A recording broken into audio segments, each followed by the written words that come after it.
ایسی نہیں ہوتی تھی کہ یزید شراب پی کر بیدار نہ ہوتا۔ حضرت شاہ عبدالعزیز سر الشہادتین میں لکھتے ہیں کہ یزید کے دربار میں شکاری کتوں کا ذکر ہوتا تھا، وہ ریچھوں کی لڑائی دیکھا کرتا تھا، بندروں کے سروں پر سونے کی ٹوپیاں پہنایا کرتا تھا، نمازیں چھوڑا کرتا تھا۔ امام جلال الدین سیوطی رحمۃ اللہ علیہ نے تاریخ الخلفاء میں حضرت عبداللہ بن حنظلہ کا یہ قول نقل کیا۔ آپ فرماتے ہیں واللہ ما خرجنا حتی خفنا من نرما من الحجارت انہ ینکح امہات الاولاد والبنات والاخوات ویشرب الخمر ویدع الصلاۃ۔ آپ فرماتے ہیں یزید سوتیلی ماؤں سے، بہنوں سے، بیٹیوں سے نکاح کو جائز سمجھتا تھا، شراب پیتا تھا، نمازیں چھوڑا کرتا تھا۔ فرماتے ہم نے یزید کی بیعت کو صرف اس لیے توڑ دیا، ہمیں یہ خوف تھا کہ کہیں اس کی بدعمالیوں کی وجہ سے اللہ آسمان سے ہم پر پتھر نہ برسانے لگے۔ اتنا بد کردار تھا۔ لیکن آپ کو افسوس ہوگا ہم میں ہی ایسے لوگ موجود ہیں جو کہتے ہیں یزید تو بڑا اچھا تھا، وہ تو نیک تھا، جنتی تھا۔ بولو بھائی، نبی پاک علیہ السلام کی ازواج مطہرات، حضور کی بیویاں ہماری مائیں ہیں یا نہیں ہیں؟ قرآن کہتا وازواجہ امہاتہ، نبی کی بیویاں مومنوں کی مائیں۔ اور بولو کوئی اپنی ماں سے نکاح کرتا ہے؟ اس سے بڑا بدبخت کون ہوگا جو ماں سے نکاح کا ارادہ کرے؟ تو سنو یہ بات، حضرت شاہ عبدالحق محدث دہلوی رحمۃ اللہ علیہ، آج سے 450 سال پہلے کا آپ کا زمانہ ہوا، اور ان کا تعارف یہ ہے کہ مولوی اشرف علی صاحب تھانوی جو دیوبندی حضرات کے ہیڈ آف دا ڈپارٹمنٹ ہوئے ہیں، انہوں نے اپنے ملفوظات الافادات الیومیہ کے اندر لکھا کہ حضرت شاہ عبدالحق محدث دہلوی وہ ہیں کہ جن کو روزانہ جاگتے ہوئے نبی پاک کا دیدار ہوا کرتا ہے۔ تھانوی صاحب لکھتے ہیں ایسے علماء کو حضوری والے علماء کہتے ہیں۔ وہ حضرت شاہ عبدالحق محدث دہلوی رحمۃ اللہ علیہ اپنی مشہور زمانہ کتاب مدارج النبوت جلد اول صفحہ 153 جو میرے پاس ہے اس کا صفحہ 153، اس میں آپ فرماتے ہیں تباہ کر یزید پلید در حد عائشہ صدیقہ رضی اللہ تعالیٰ عنہا۔ آپ فرماتے ہیں یزید ام المومنین حضرت عائشہ صدیقہ رضی اللہ تعالیٰ عنہا سے نکاح کرنا چاہتا تھا۔ ارے جو اپنی ماں سے نکاح کرنا چاہے 1000 لعنتیں ہوں اس آدمی کے اوپر، تو جو اس کو اچھا کہے 2000 لعنتیں اس ظالم کے اوپر۔ ہم ایسے پلید کو ہرگز ہرگز امیر المومنین نہیں مانیں۔ لعنت ہو ان کے اوپر جو یزید کو نیک کہتے ہیں۔ کہتے ہیں تو بخشا ہوا، ہم کہتے ہیں بھائی تمہارے نزدیک وہ نیک تھا، بخشا ہوا تھا نا، آؤ میدان۔ بولو بھائی ہم حضرت امام حسین سے محبت کرتے ہیں یا نہیں؟ بے شک کرتے ہیں۔ ایمان مکمل ہی جب ہوگا جب اہل بیت سے محبت ہوگی۔ اللہ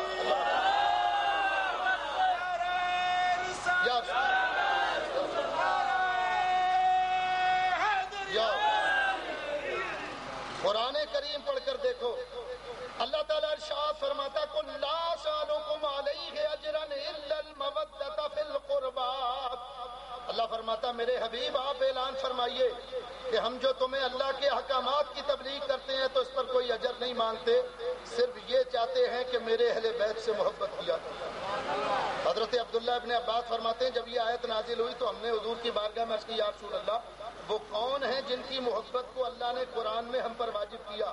فرما قال علی و فاطمۃ و ولدہما، وہ علی المرتضیٰ فاطمۃ الزہرا امام حسن امام حسین۔ اسی واسطے امام شافعی فرماتے ہیں یا اہل بیت رسول اللہ حبکم فرد من اللہ فی القرآن انزلہ کفاکم من عظیم القدر انکم من لم یصلی علیکم لا صلاۃ لہ۔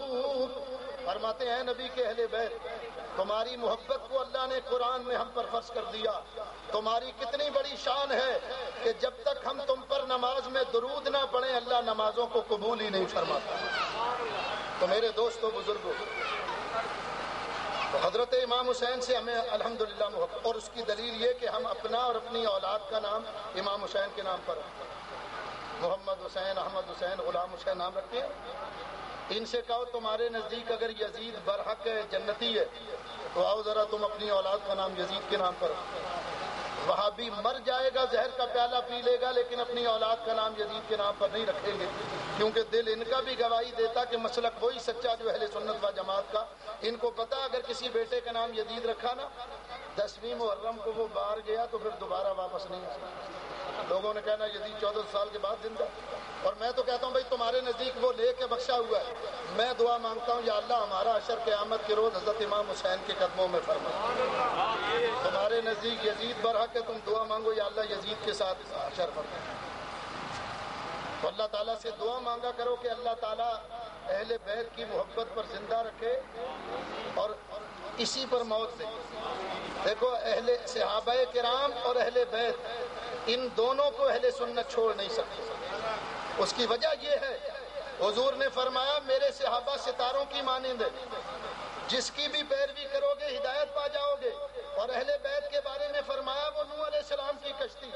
تو پرانے زمانے میں جب ابھی کمپاس ایجاد نہیں ہوا تھا، کتب نما آلہ ایجاد نہیں ہوا تھا، تو کشتی میں بیٹھ کر سفر کرنے والے ستاروں کے ذریعے سے راستے کو تلاش کرتے تھے، منزل کا تعین کرتے تھے۔ تو اہل بیت کو کشتی بناؤ، صحابہ کو ہدایت کا ستارہ، ان دونوں کو پکڑ لو گے تو جنت کے اندر پہنچ جاؤ گے۔ تو بس اللہ تعالی ہمیں صحابہ و اہل بیت کی محبت پر زندہ رکھے۔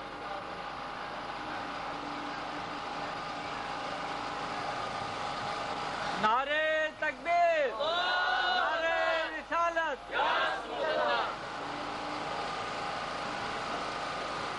نہیں یہ پوچھتے ہیں ہاشمی انتہائی مبارک نام ہے، ایک کمپنی اس نام سے اپنی پروڈکٹ مارکیٹ میں چلا رہی ہے، ان لوگوں کے لیے کیا حکم ہے؟ جیسے کہ ہاشمی سرما، ہاشمی اسپاغول وغیرہ، ان کی پروڈکٹ پر نام لکھا ہوتا ہے اور لوگ استعمال کر کے اسے پھینک دیتے ہیں۔ دیکھو ایک تو ہے فتویٰ، فتویٰ تو ظاہر علماء دیتے ہیں، میں مسئلہ بتا سکتا ہوں، اس میں کوئی حرج نہیں۔ کسی بری چیز کا نام انہوں نے ہاشمی نہیں رکھا ہوا، سرما نبی کریم کی سنت کریمہ ہے۔ باقی اگر کسی کی دل آزاری ہوتی ہے تو مناسب ہے کہ نام ایسا رکھنا چاہیے کہ جس سے کسی کی دل آزاری نہ ہو۔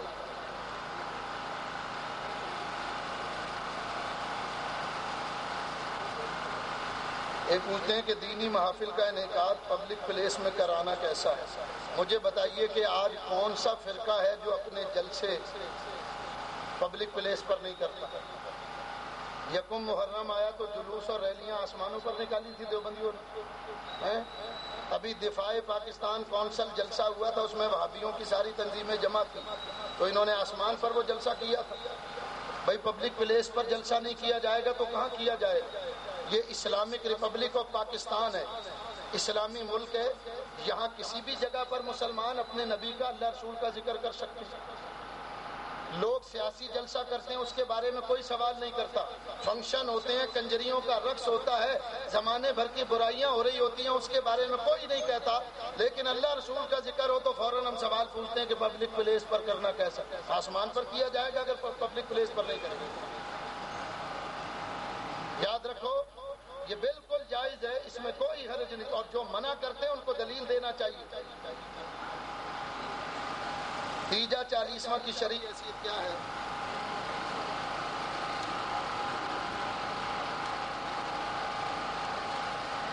آیا کہ مردے کو صرف تیجا یا 40واں دن ہی اصالہ ثواب کر سکتے ہیں، یا ان کو انہی دنوں میں ثواب پہنچتا ہے یا کسی بھی دن کر سکتے ہیں؟ سب سے پہلے تو یاد رکھو تیجا ہو، 40واں ہو یا عرس ہو، یہ سب ایصال ثواب کی قسمیں ہیں۔ تیسرے دن ہوتا ہے تو اس کو تیجا کہتے ہیں۔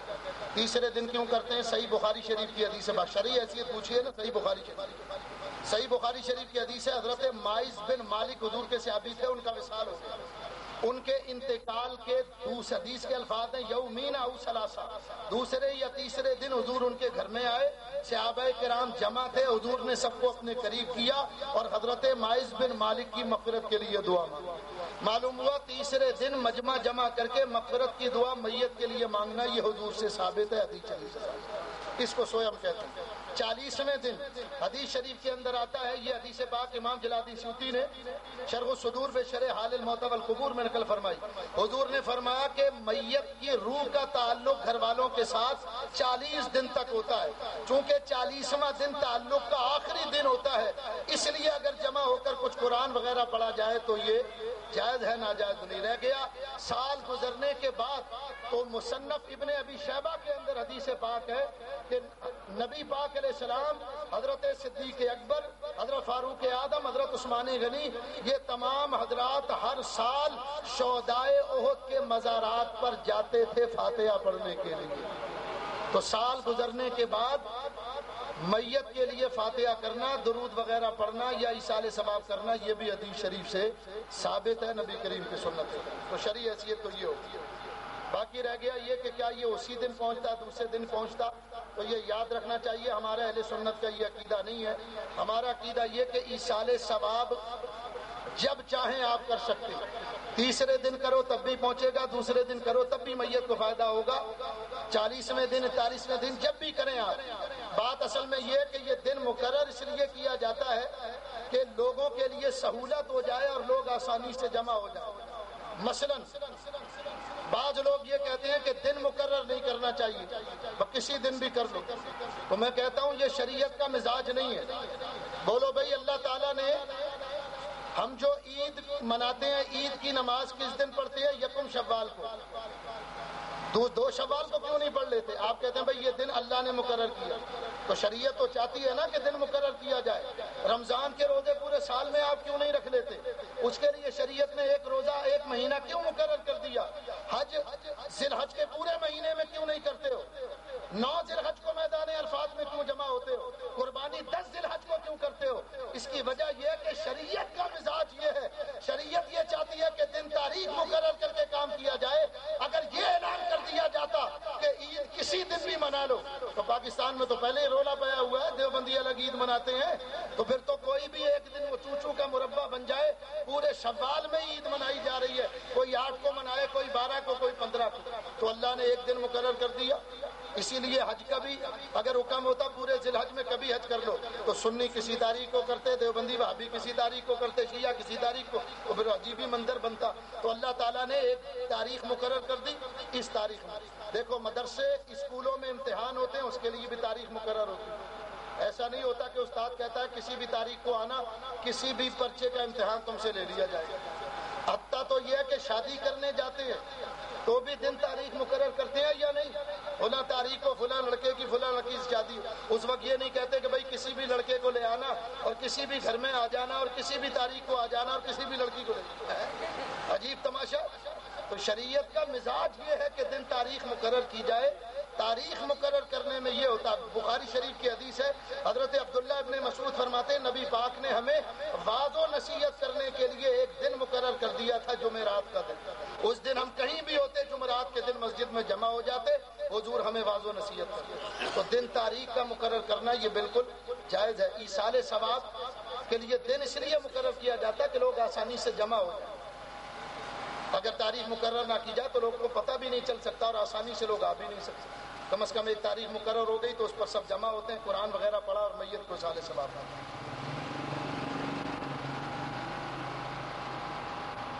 یہ کہتے ہیں سفر المظفر کے حوالے سے سنا جاتا ہے کہ اس ماہ میں بلائیں نازل ہوتی ہیں، اس ماہ کا سب سے مسنون عمل کون سا ہے؟ یاد رکھو یہ بالکل لغو اور بیکار بات ہے۔ نبی کریم کی حدیث ہے بخاری شریف میں، حضور نے فرمایا سفر میں کچھ برائی نہیں۔ سفر کا مہینہ بڑا مقدس متبرک مہینہ ہے، اس مہینے میں بہت سی ہستیوں کے عرس ہوتے ہیں۔ ہمارے اہل سنت کے نزدیک اسی مہینے کی 29 تاریخ کو حضرت امام حسن کی شہادت ہے۔ اسی مہینے میں حضرت داتا گنج بخش علی حجویری رضی اللہ تعالیٰ عنہ کا عرس شریف ہوتا ہے۔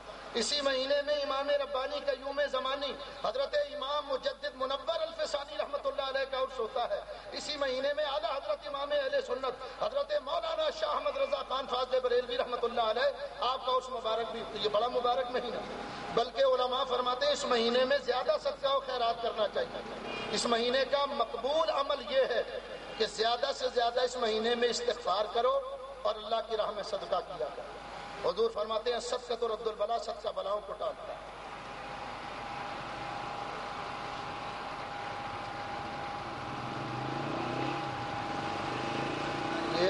علی چشتی صاحب میں یہ پوچھتے ہیں مودودی صاحب کون ہے؟ کوئی قابل ذکر کام نہیں ہے، آدمی نہیں ہے، کوئی رشتہ داری کرنی ہے آپ کو ہیں؟ اور بھائی جماعت اسلامی کے بانی ہیں، اور شروع میں پینٹ شرٹ پہنتے تھے، ٹائی لگاتے تھے، پروفیسر ٹائپ تھے، داڑھی واڑی سب چٹ، اور جب نوکری ووکری ختم ہو گئی تو پھر داڑھی رکھ لی، انہوں نے جماعت اسلامی بنا لی اور کچھ کتابیں لکھی۔ ان کی ایک کتاب ہے تفہیم القرآن، اس کے اندر انہوں نے لکھا کہ معاذ اللہ ثم معاذ اللہ، ہمارے نبی پاک کو 40 سال تک یہ پتہ نہیں تھا کہ ایمان کیا ہوتا ہے اور کفر کیا ہوتا ہے۔ مودودی صاحب نے۔ اور سر سید احمد خان، یہ سر سید احمد خان ہندوستان میں ہوا، یہ نیچری تھا۔ نیچری ان لوگوں کو کہتے ہیں جن کا عقیدہ یہ ہوتا ہے وہ انبیاء کے معجزوں کو نہیں مانتے۔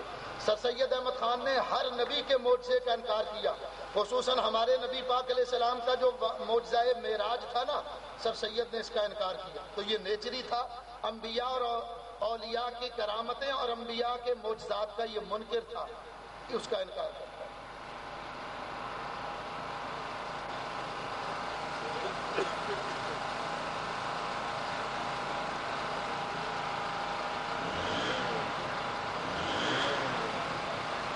یہ کہتے ہیں ڈاکٹر ذاکر نائک کہتے ہیں کہ اس دور میں آپ پیغمبر محمد صلی اللہ علیہ وسلم سے بھی نہیں مان سکتے۔ ذاکر نائک کوئی اللہ میاں کہ اس کی بات کو آپ مانیں؟ الو کے بٹھے کو استنجا کرنا نہیں آتا، آپ سمجھتے ہیں کہ وہ بہت بڑا ڈاکٹر، ہم بتاتے ہیں کتنے بڑے۔ میرے استاد جن سے میں نے علم حدیث پڑھا، علم حدیث کی اعزازی سند، میرے استاد حافظ الحدیث ہیں، 1,00,000 حدیث زبانی یاد انہیں۔ ہندوستان میں حضرت مولانا ابو الحقانی محمد حسین صدیقی ابو الحقانی، یہ حضرت مصطفیٰ رضا خان صاحب رحمۃ اللہ علیہ کے خلفاء میں سے، حضرت کا علاقہ اور اس کا علاقہ ایک ہی۔ یہ MBBS ڈاکٹر ہے، اس نے علم دین پڑھنا تو درکنار، کتابیں چھوئی بھی تک نہیں، چند کتابیں کمپیریزن آف ریلیجن پر اس نے پڑھی ہیں، مذاہب کا تقابلی جائزہ، ہندوازم ہے، عیسائیت ہے، کرسچینٹی ہے، ہندو اور یہودیت ہے، اسلام، اس پر چند کتابیں پڑھی، ان کا تقابلی جائزہ، اور وہ بن بیٹھے جناب والا بہت بڑے عالم دین۔ دیکھو تم نے کلمہ پڑھا ہے اللہ اور اس کے رسول کا، ذاکر نائک کا کلمہ پڑھا، ایسے بھونکنے والے کتے کتنے ہی آئے، ہم نے ان کا کلمہ نہیں پڑھا، اللہ کے رسول کا کلمہ پڑھا ہے۔ قرآن پڑھ کر دیکھو، اگر قرآن کہتا کہ رسول سے نہیں مانگ سکتے تو تم عقیدہ قرآن کے مطابق رکھو۔ سورۃ الضحیٰ پڑھ کر دیکھو، اللہ فرماتا ہے میرے حبیب وَأَمَّا السَّائِلَ فَلَا تَنْهَرْ، میرے محبوب جو بھی مانگنے والا تمہارے پاس آئے اس کو عطا کر دیا کر۔ صحیح بخاری شریف کی حدیث ہے، میرے مصطفیٰ فرماتے ہیں واللہ یعطی وانما انا قاسم، حضور فرماتے ہیں اللہ مجھے دیتا ہے اور میں مخلوق میں بانٹتا ہوں۔ ہزار لعنتیں ہوں ذاکر نائک کے اوپر، ہم نے اس کا کلمہ پڑھا۔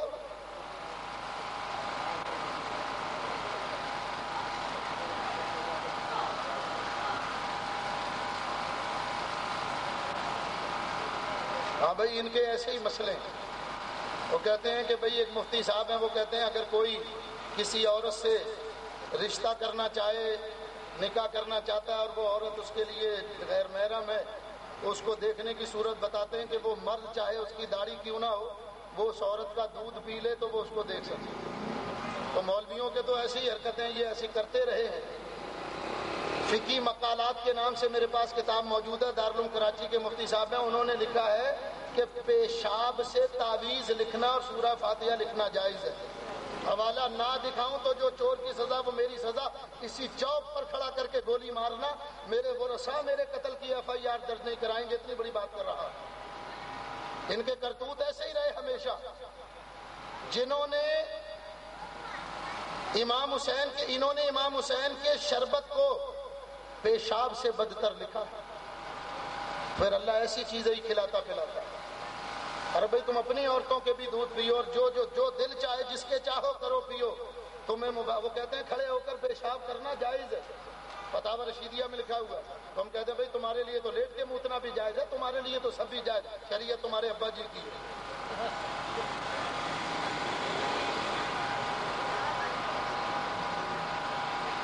بھائی جب آپ خود تسلیم کر رہے ہیں کہ وہ ایک طرف مسلمان لوگوں کو کہتے ہیں اور دوسری طرف جو ہے نبی کی شان میں گستاخی کر رہے ہیں، تو پھر وہ خود مسلمان کیسے رہا؟ یاد رکھو قرآن کہتا ہے جو نبی کی ادنا سی بھی گستاخی کرے وہ جہنمی. ان الذین یؤذون اللہ ورسولہ لعنہم اللہ فی الدنیا والآخرہ وأعد لہم عذابا مہینا. اللہ فرماتا ہے جو میرے محبوب کو اذیت پہنچائے اور اللہ کو اذیت پہنچائے اس پر دنیا اور آخرت میں اللہ کی لعنت ہے، اور اللہ نے ایسے لوگوں کے لیے اہانت والا ذلت والا عذاب تیار کیا. تو ایسے لوگوں سے بچنا چاہیے، بجائے کہ ایسے لوگوں کو آپ سنیں، بچنا چاہیے. یہ بڑی دیر کے بعد آپ نے ساؤنڈ سسٹم صحیح کیا جو پوری تقریر ہو گئی. اب جا کے مائک کو بھی ذرا جوش آ گیا. چلو خیر ہے بھائی. تو ایسے لوگوں سے بچنا چاہیے. ایسے لوگوں کی تقاریر وغیرہ سن کر اور ایمان برباد ہوتا ہے. اپنے ایمان آپ کے پاس سب سے زیادہ قیمتی شے ہے کیا؟ ایمان ہی تو ہے. اور یہ ظالم وہ بھی لوٹنے کے لیے تیار. نبی تو مدد نہیں کر سکتے، لیکن سعودی عرب سے ریال اور چندے کی مدد جائز ہے. ان سے ریال بھی لیتے رہو، مدد بھی لیتے.